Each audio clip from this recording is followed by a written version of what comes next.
Big pass Tamil season 94ல் பார்த்தீங்கன்னா பழைய கண்டஸ்டன்ட்லாம் வீட்டுக்குள்ளே வந்திருக்காங்க இல்லையா? திவாகரும் வினோத்தும் வந்து பழையபடி எளியும் புனியமா இருக்க ஆரம்பிச்சிட்டாங்க, சண்டை போட ஆரம்பிச்சிட்டாங்க.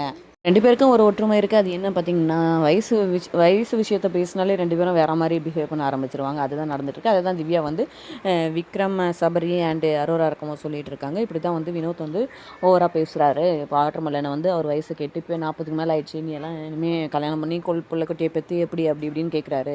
இது தப்பு தானே, அப்படிலாம் பேசக்கூடாது அப்படின்னு சொல்லிட்டு விக்ரம் எல்லாம் சொல்கிறாங்க. ஆனாலும் வந்து அவர் இப்படி தான் வந்து பண்ணுறாரு அப்படின்ற மாதிரி பேசிகிட்டு இருக்காங்க. அதுக்கப்புறம் வந்து வேறு மாதிரி வீட்டை விட்டு வெளில போ அப்படின்னு சொல்லியிருக்காரு. இவருன்னா ஹவுஸ் ஓனரா அப்படின்னு அரோரா வந்து கேட்குறாங்க. இவர் பண்ணுறது சரியில்லை, எனக்குமே பிடிக்கல அப்படின்றாங்க. இது சொல்லிவிட்டு திவ்யா வெளில போயிடுறாங்க. உடனே சபரிக்கிட்டே இவங்க பேசிக்கிட்டு இருக்காங்க. விக்ரம் சொல்கிறாரு, வாட்டர்மெலன் இவர் வினோத்தியெல்லாம் யாருமே எக்ஸ்போஸ் பண்ணவே முடியாது, அவரே பண்ணிக்கிட்டா தான் உண்டுன்னு விக்ரம் சொல்ல, சபரி என்ன சொல்கிறாருன்னு இவளும் அதே தான் அப்படின்ற மாதிரி சொல்கிறாரு. நக்கலாம் சபரி வினோத்க்கும் திவ்யாவுக்கும் நடுவில் சண்டையே போயிட்டு இருக்கு, நீங்கள் நடுவில் வராதிங்க.